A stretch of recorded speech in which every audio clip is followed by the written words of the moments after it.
if we come out of the House of Orion, which only takes like a few minutes to look through, we come down here to the House of the Garden. And again, I point out these blocks at the top, just like at Caecilius's house, which helps us date it. And this house is really important because this is the house that created the furor over when did Vesuvius actually erupt. Was it August or was it November?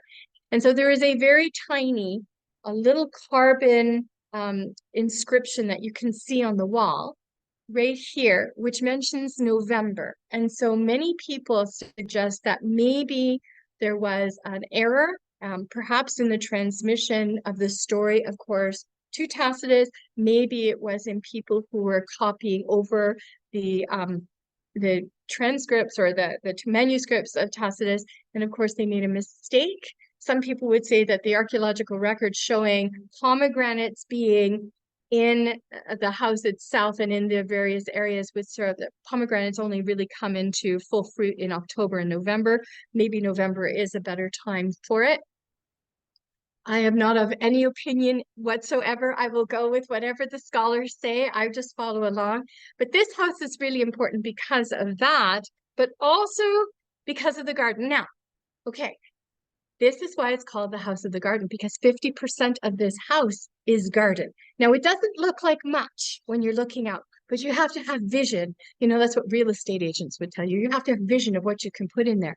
And of course, they will very likely go back and add plant material like they have to so many of the other houses to give a context for it. Looking out onto that garden, you can see a beautiful triclinium right here.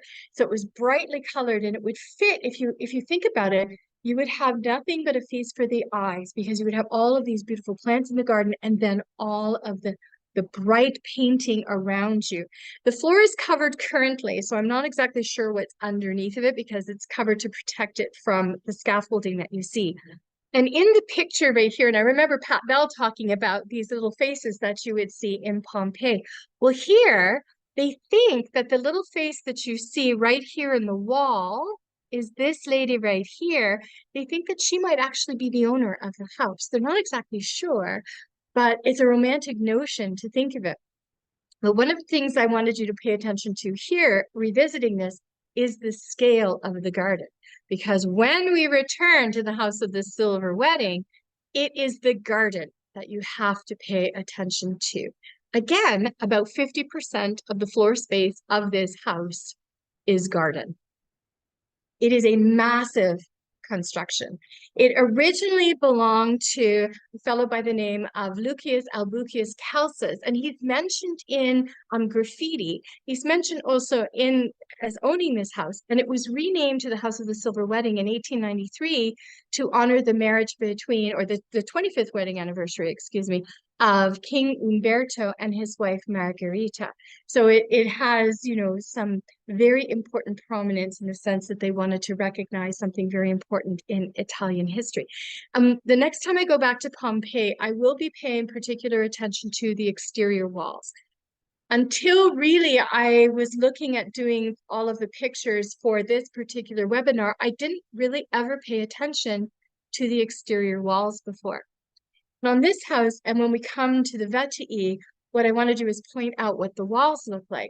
It would seem that the upper part of the walls, in this case, in many of the houses that you find in Reggio 5, they're all whitewashed in a white plaster. And on the bottom, you find that red cinnabar color.